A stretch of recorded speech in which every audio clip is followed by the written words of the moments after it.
War, written by Luigi Pirandello.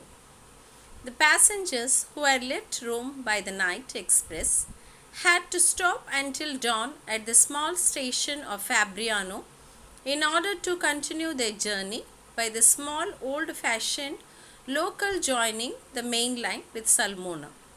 At dawn, in a stuffy and smoky second-class carriage in which 5 people had already spent the night, a bulky woman in deep mourning was hoisted in, almost like a shapeless bundle.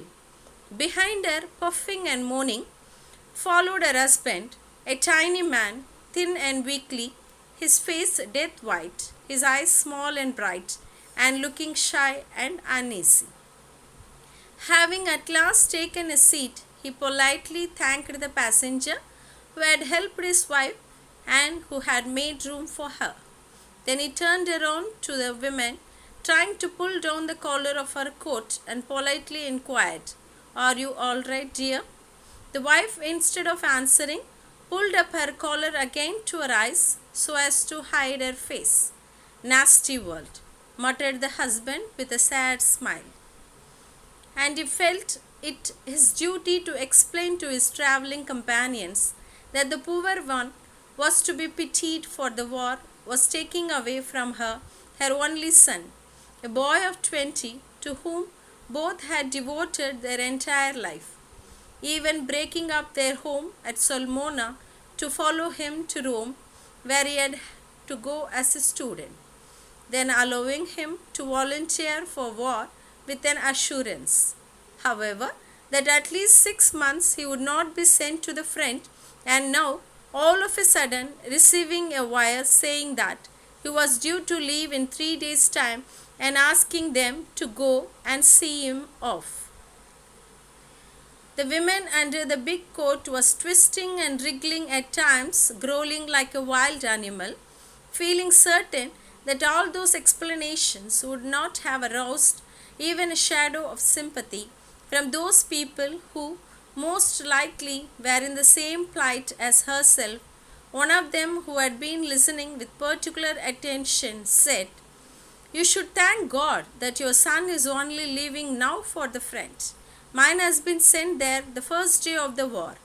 He has already come back twice, wounded, and been sent back again to the front." "What about me?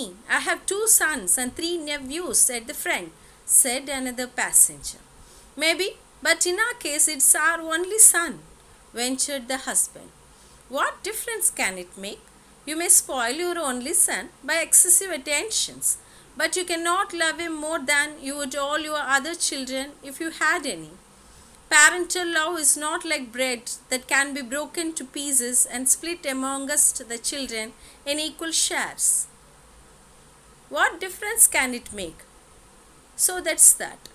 True, true, sighed the embarrassed husband. "But suppose, of course, we all hope it will never be your case. A father has 2 sons at the front, and he loses one of them. There is still one left to console him, while—" "Yes," answered the other, getting cross. "A son left to console him, but also a son left for whom he must survive.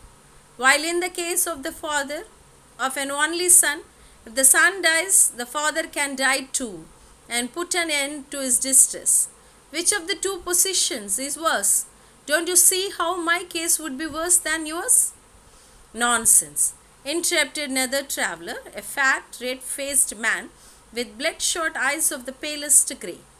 He was panting. From his bulging eyes seemed to spurt inner violence of an uncontrolled vitality which his weakened body could hardly contain. "Nonsense," he repeated, trying to cover his mouth with his hand so as to hide the 2 missing front teeth. "Nonsense? Do we give life to our own children for our own benefit?" The other traveller stared at him in distress. The one who had had his son at the front since the first day of the war sighed. "You are right. Our children do not belong to us. They belong to the country."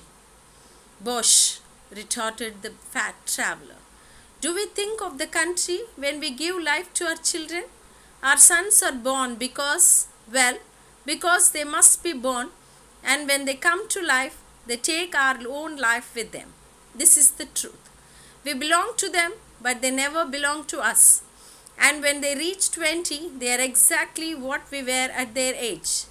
We too had a father and mother, but there were so many other things as well as girls, cigarettes, illusions, new ties, and the country, of course, whose call we would have answered when we were 20, even if father and mother had said no.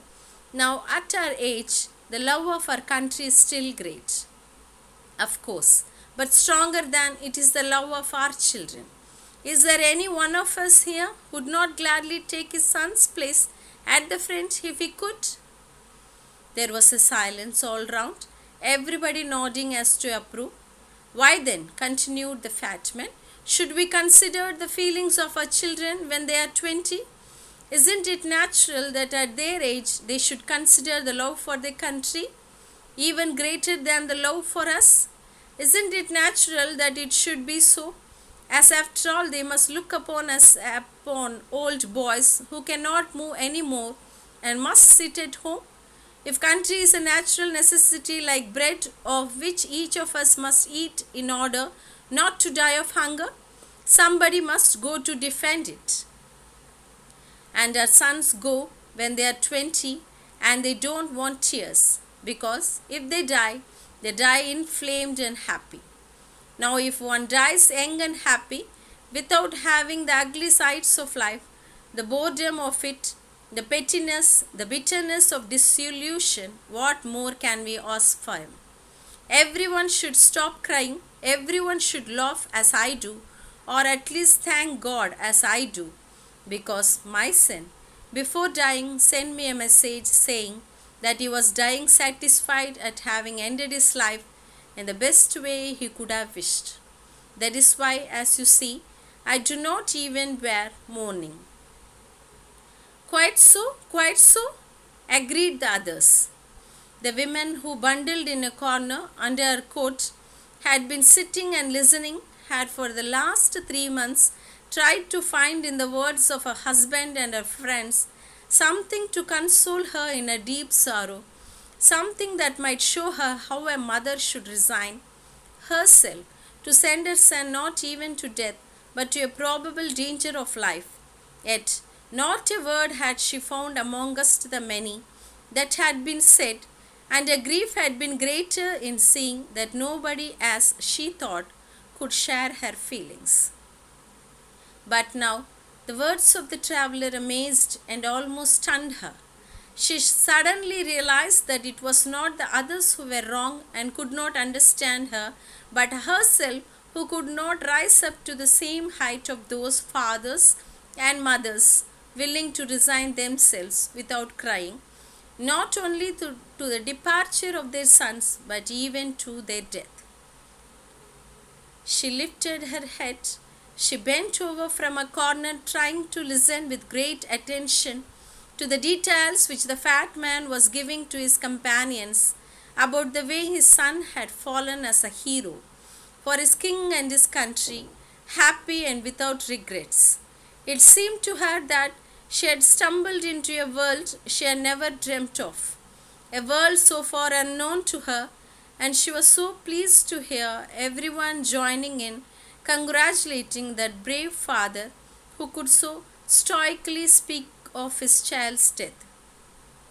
Then suddenly, just as if she had heard nothing of what had been said, and almost as if waking up from a dream, she turned to the old man, asking him, "Then, is your son really dead?"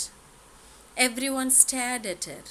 Old man too turned to look at her, fixing his great, bulging, horribly watery, light grey eyes deep in her face. For some time he tried to answer, but words failed him. He looked and looked at her, almost as if only then at that silly, incongruous question. He had suddenly realized at last that his son was really dead, gone forever, forever. His face contracted, became horribly distorted.